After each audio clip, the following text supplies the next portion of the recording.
नायब वजीर आजम इसहाक डार का कहना है दाता दरबार की जल्द तौसी हो जाएगी। मीडिया से गुफ्तगू करते हुए उन्होंने कहा मुल्क में महंगाई हुकूमत नहीं लेकर आई, नवाज शरीफ के दौर में महंगाई पर काबू पा लिया था। नून लीग की हुकूमत में मुल्क की मईशत मजबूत हुई, हुकूमत ने मुल्क डिफॉल्ट होने से बचाया। मुल्क को मुआशी कुव्वत बनाने के लिए शहबाज शरीफ और उनकी टीम मेहनत कर रही है।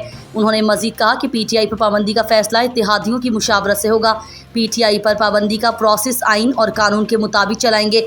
पीटीआई पर पाबंदी की कार्रवाई आइन और कानून के मुताबिक होगी। जो मुल्क की मफादात के खिलाफ काम करता है वो हमें काबिल कबूल नहीं। इलेक्शन कमीशन के पास पीटीआई की फॉरेन फंडिंग के सबूत हैं। वजीर दिफा ख्वाजा आसिफ का कहना है पीटीआई पर पाबंदी के फैसले पर इत्तेहादियों को एतमाद मिलेंगे। मीडिया से गुफ्तगू करते हुए उन्होंने कहा पीटीआई मुल्क की सालमियत के खिलाफ जा रही है। बैरूनी ताकतों को जाकर आमादा किया जाता है कि पाकिस्तान मुखालिफ बातें करें। हम कहते हैं पाकिस्तान है तो हम हैं। आइन की जो भी खिलाफ वर्जी करे उस पर आर्टिकल 6 लगना चाहिए। पीटीआई का मकसद सिर्फ और सिर्फ इक़्तिदार का हुसूल है। मुझ पर भी आर्टिकल 6 की कार्रवाई हुई थी। पार्लियामेंट में इत्तेहादियों के साथ मुशावरत के बाद फैसला किया जाएगा। आइन में कहीं नहीं लिखा कि किसी इदारे की इज्जत ज़्यादा है और किसी की कम। 9 मई को शहदा के खून, उनके मुजस्समों की तौहीन हुई। हमने आइन के तहफ़्फ़ुज़ का हलफ उठाया है। जो साइल ही नहीं था उसके हक़ में फ़ैसला दिया गया। तौहीन अदालत जब भी लगी सियासतदानों पर लगी। सिटिंग वज़ीर आज़म के खिलाफ साजिश हुई, धरने दिए गए। आम आदमी को समझ आ रही थी, अदालतों को समझ नहीं आ रही थी। अदलिया मौसमों की ताबे नहीं होती बल्कि आइन की ताबे होती है।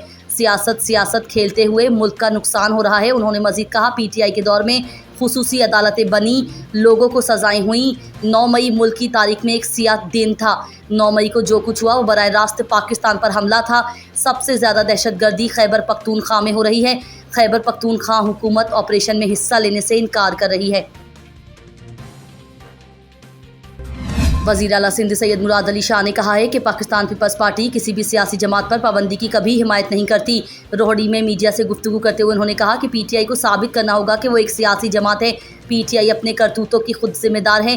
कोई सियासी जमात डायलॉग से इनकारी नहीं हो सकती। उन्होंने कहा कि कोई सियासी जमात अपने ही इदारों के खिलाफ मुहिम बर्पा नहीं करती।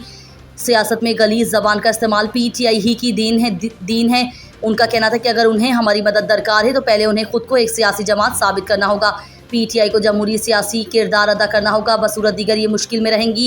एक सवाल के जवाब में मुराद अली शाह ने कहा कि पुलिस पर काफ़ी प्रेशर डाला गया है और उम्मीद है कि बच्ची को जल्द से जल्द बाजियाब किया जाएगा। चेयरमैन बिलावल साहब ने भी जान मोहम्मद महर के कातिलों की गिरफ्तारी पर बहुत जोर दिया।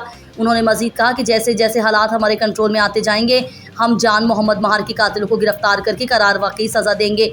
मुराद अली शाह ने कहा कि शिकारपुर से 10 दिनों के अंदर 8 मगवियों को बाजियाब किया जा चुका है। सुप्रीम कोर्ट ऑफ पाकिस्तान के फैसले पर अमल दरामद और गौर खोज के लिए इलेक्शन कमीशन ने बाज़ाब्ता इजलास 18 जुलाई बरोज़ जुमेरात को तलब कर लिया। इजलास जुमेरात को सुबह 11 बजे इलेक्शन कमीशन के दफ्तर में होगा, जिसमें सेक्रेटरी इलेक्शन कमीशन इलेक्शंस और लीगल विंग्स के सरबराहान इलेक्शन कमीशन को ब्रीफिंग देंगे।